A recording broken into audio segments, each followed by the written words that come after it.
Saudara, selamat pagi dari tanah Jawa, dari pinggir sungai ini saya mau menyampaikan firman untuk kita pada pagi ini. Tertulis di Filipi 4 ayat 4. Bersukacitalah senantiasa dalam Tuhan. Sekali lagi kukatakan, bersukacitalah. Saudara, nats ini bicara tentang kualitas orang Kristen.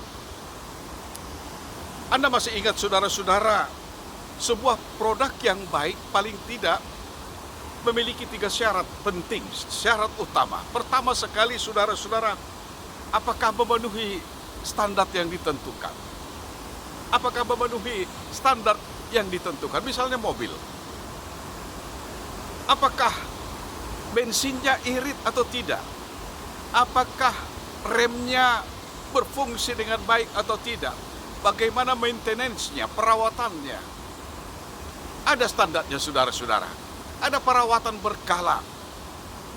Dan yang kedua saudara-saudara, apakah sesuai dengan tujuan atau berfungsi dengan baik sebagaimana dimaksudkan oleh produsen? Saudara tahu bahwa pisau itu cocok untuk memotong, tapi tidak pernah bisa cocok sekalipun lebih baik, sangat baik, atau mungkin begitu indah dipakai oleh ibu-ibu kita untuk jadi aksesoris. Itu akan menakutkan apalagi kalau dipakai di pesta-pesta. Dan yang ketiga saudara-saudara, apakah dia awet atau tahan lama? Pisau tadi saudara, kalau hanya dapat dipakai 2-3 kali saja lalu rusak, maka itu tidak sesuai dengan maksud daripada produsennya. Saudara-saudara, saya mau mengatakan bahwa orang Kristen pun demikian diciptakan Allah. Orang Kristen itu produk Allah, produsennya Allah. Kita ini buatan Allah. Berarti kalau kita buatan Allah, pasti kita jaminan mutu. Kita berfungsi dengan sebaik-baiknya. Kita bertujuan untuk memberitakan Kristus, menjadi saksi bagi Kristus, dan tentu juga untuk melakukan perbuatan ataupun pekerjaan-pekerjaan baik. Karena itu saudara-saudara, nats kita pun sebenarnya bicara tentang kualitas orang Kristen. Apa itu? Pertama, ketika mengatakan hal ini, saudara, Paulus sedang dalam penjara. Ia sedang menderita, bahkan sudah mendekati ajalnya. Sungguh-sungguh luar biasa pengalaman Paulus. Dia di penjara bukan karena perbuatan kriminal, tapi karena memberitakan firman Tuhan. Dia dibenci karena memberitakan firman Tuhan. Dan juga orang Kristen ketika itu juga mengalami penganiayaan yang serupa dengan Paulus karena iman percayanya. Lalu Paulus berkata untuk menghibur mereka dan juga mengingatkan esensi kekristenan mereka, bersukacitalah.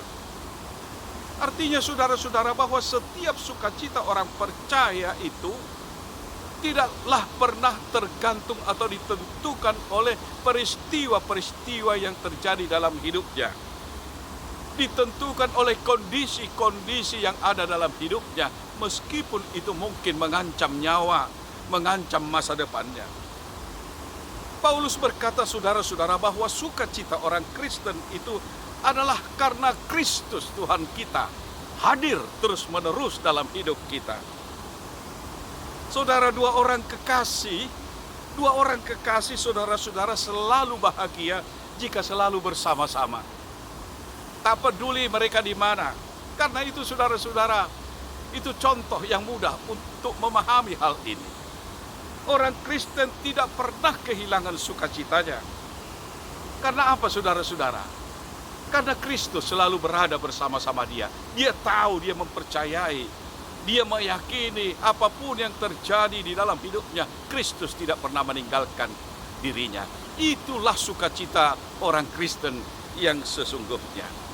Apa sumber sukacita saudara-saudara?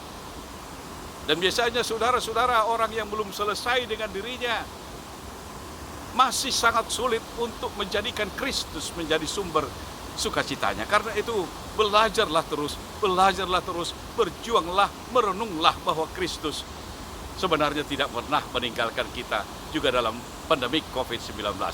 Salam sehat saudaraku, tetap hidup, tetap semangat, tetap berusaha untuk lebih baik dari hari ke hari. Karena apa? Karena Kristus bersama kita. bersukacitalah. Tuhan memberkati kita dari tanah Jawa. Horas. Amin.